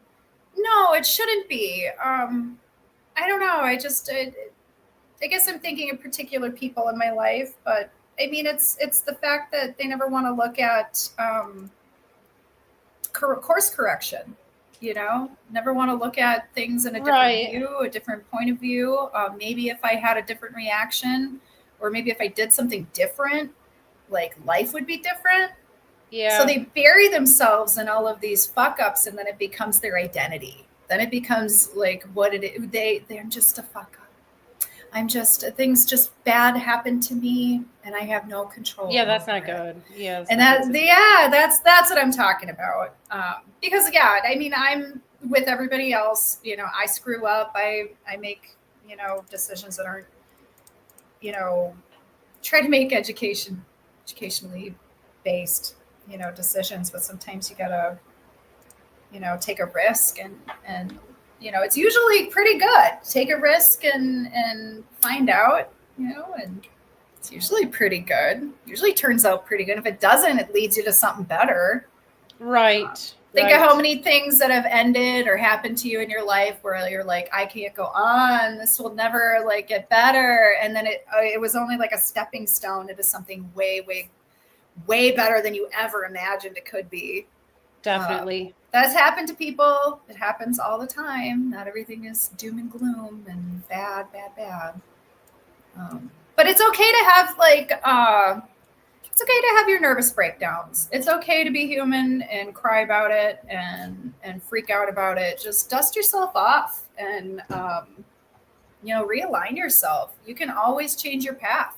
No matter how bad you have fucked up, you can always change your path. I meet people every day who are former drug addicts. They're using our, products, gummies, things like that, just to get through, just to help them treat the symptoms. And they are working so hard getting on the path, getting on their own path, and realigning their lives. They don't want to live that way anymore. And that's where it begins, saying, no, enough is enough. I'm not a victim. I'm not playing this game anymore. I'm a human being. I'm worth something. I'm going to take care of me. And I want to see more of that with even just regular people too. I mean, you don't have to be struggling from something to suffer from, low self-worth, low self-esteem. Everybody's got it to some extent. I mean, nobody escaped childhood without some sort of insecurities and stuff. Yes, actually, I met an older gentleman. He's in his late 70s, and he overheard me telling another customer about my upbringing and all the alcoholism and how you couldn't do anything right. You just couldn't, no matter what. You were always getting your ass beat for something that was out of your control, and you lived in a small town where everybody would make fun of you or talk about you, or your family was the part of the gossip ring. And then, even though we're generations apart, he had the same type of upbringing. Yeah. And he was a success story. He was like, you know what? I got away from it by just dreaming. He's like, I dreamt about visiting other places that were beautiful. I would read books that would take me out of this, reality that I'm in and help me build a dream. And he followed his dream. He manifested a new reality. Yes, absolutely. Yes. By living the experience, the positive experience that he was looking for, he was able to create that. You guys, that's all it is. That's all it is. You just got to feel it. Absolutely nothing. Dirt poor. And now the guy's a millionaire. He travels around. He absolutely loves his life. He told me to go visit the French Polynesian Islands, I think. Are they islands? I don't know. I think so, remember. Yeah. Last I looked, yeah. I was like, sounds expensive. I'll have to. No, Nikki. That's the scarcity thinking. And I know, I recognize it. Because like I said, that's been my whole thing. Yeah. So I'll have to get my passport though, because I do need to plan a trip. I do need to get out. I need to get away and get a different worldview. I'd love to visit somewhere that is not in my country. Yeah, I don't know. I don't know about Russia though. I would get in trouble. They'd be like, "We found this." Oh yeah, you don't want. No, you're going to prison forever. If you can't, wherever you go, you cannot bring any weed or weed residue across the border. So anybody who tells you can, that is not true. Now, once you get to a country, they all have there's weed everywhere you go. Like, it doesn't matter what the rules are, but like, you definitely don't want to ever cross a border with something like that. No, actually, I heard so many crazy stories this week. A group that I normally see all the time, this couple, they just got married. They decided to take a trip with their friends to go to Detroit. They were taking somebody to go visit their boyfriend that they met online so he could go visit him. But they were like, let's load up on Detroit drugs while we're there. Let's just spend a ton of money and see like what all their dispensaries are like. And they were all fucking high and forgot that where they were going. And they ended up crossing the border into Canada. Oh, that's with not no good. passports, no nothing. They that's get to actually the checkpoint. Easy to do. Yeah. I've done that on accident a handful of times. It's if you take the wrong exit, like, you're screwed. You can't turn back. So no, you can't. Can be confusing. She was like, the girl telling me the story. She's like, I told him, just turn around, make a U-turn right here, right now. And he's like, dude, like, it's not van possible. Full of people, duffel bags full of drugs. I mean, they just got the drugs confiscated and kicked out. They're lucky that's all that happened. It probably happens a lot, actually. Yeah, they laughed at him, They laughed at him, and the Canadians did. They're like, yeah. At least 5% of the people going into Canada are on the wrong road and didn't realize it. I don't mean to laugh at their misfortune, but it was funny. No, it happened. I'd seen them all stoned. I could picture them just driving, like, yeah, let's go to that one. Let's go to that dispensary. Yeah. Oh, it's silly, but yeah. Lots of stories this week about that was fun, and we learned some things, I think, today. And thank you guys for being with us. Yes. We'll be back same time next week, so be there or be square. Check out our website, SumerianAstrology.com, RebelutionAstrology.com, and you can also go to StereoInternational.org and see all kinds of awesome stereo astrologers. We have, cool blog posts. Everything's on there, so check it out, and we will be back same time, same place next week. So have fun. Take very good care of yourselves. Lots of love, blessings, and meditate, you guys. Meditate. I'm working on it. Okay.